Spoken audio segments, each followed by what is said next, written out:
پھر لوگوں نے اس عقیدے کا تحفظ کیا۔ کتابوں میں واقعہ یوں آتا ہے، نبی کریم صلی اللہ علیہ وسلم کے زندگی کے آخری دن ہیں، ایک آدمی کھڑا ہوا جسے مسیلمہ کذاب کہتے ہیں۔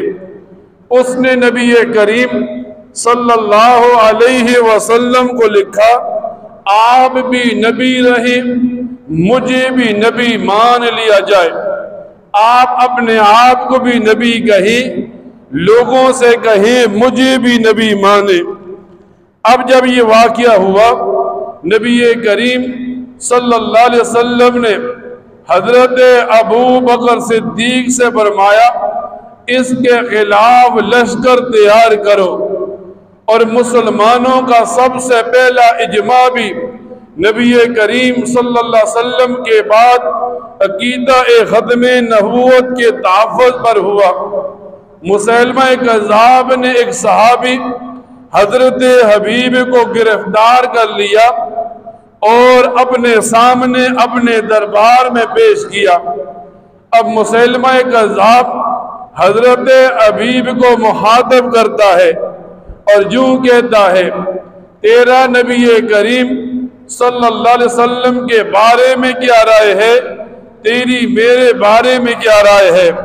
حضرت حبیب فرماتے ہیں، میں نبی کریم صلی اللہ علیہ وسلم کو اللہ کا برحق پیغمبر ماننے کے بعد اللہ کا آخری پیغمبر مانتا ہوں، اور تجھے میں کافر مانتا ہوں۔ جب حضرت حبیب نے انکار کیا، مسیلمہ کذاب نے اپنے ایک آدمی کو حکم دیا، حضرت حبیب کا دایاں ہاتھ کاٹ دیا جائے۔ اب حضرت حبیب کا دایاں ہاتھ کٹا، پھر مسیلمہ کذاب پوچھتا ہے، اب تیری کیا رائے ہے؟ حضرت حبیب فرماتے ہیں، وہی رائے ہے، نبی کریم صلی اللہ علیہ وسلم کو آخری نبی مانتا ہوں، تجھے کافر مانتا ہوں۔ پھر مسیلمہ نے حکم دیا، حضرت حبیب کا بایاں ہاتھ کاٹ دیا گیا۔ پھر دوبارہ مسیلمہ کذاب پھر سوال کرتا ہے، حضرت حبیب پھر انکار کرتے ہیں۔ پھر مسیلمہ حکم دیتا ہے، ان کا دایاں پاؤں کاٹ دو۔ پھر چوتھی بار یہ بات چلی، حضرت حبیب نے انکار کیا، اب مسیلمہ کہتا ہے اس کا بایاں پاؤں کاٹ دو۔ اب حضرت حبیب پڑے ہیں، دونوں ہاتھ بھی کٹ گئے، دونوں پاؤں بھی کٹ گئے۔ پھر مسیلمہ پوچھتا ہے، بتا اب تیرا کیا رائے ہے میرے بارے میں اور محمد کے بارے میں؟ تو حضرت حبیب فرماتے ہیں، میں ان کو اللہ کا آخری پیغمبر مانتا ہوں، تجھے کافر مانتا ہوں۔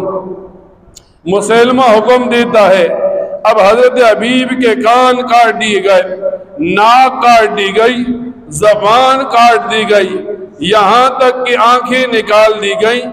لیکن حضرت حبیب آخر تک یہی کہتے رہے، اپنے سر سے اشارہ کرتے رہے کہ میں نبی کریم صلی اللہ علیہ وسلم کو آخری نبی مانتا ہوں۔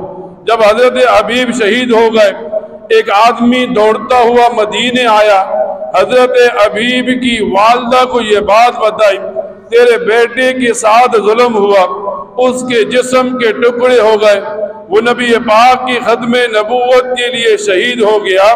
تو حضرت حبیب کی والدہ روئی نہیں، حضرت حبیب کی والدہ فرمانے لگی، میں نے حبیب کو دودھ اس دن کے لیے پلایا تھا۔ یعنی صحابہ کا ایمان، صحابہ کا نبی علیہ السلام کے ساتھ محبت کا انداز یہ تھا۔ پھر تاریخ کی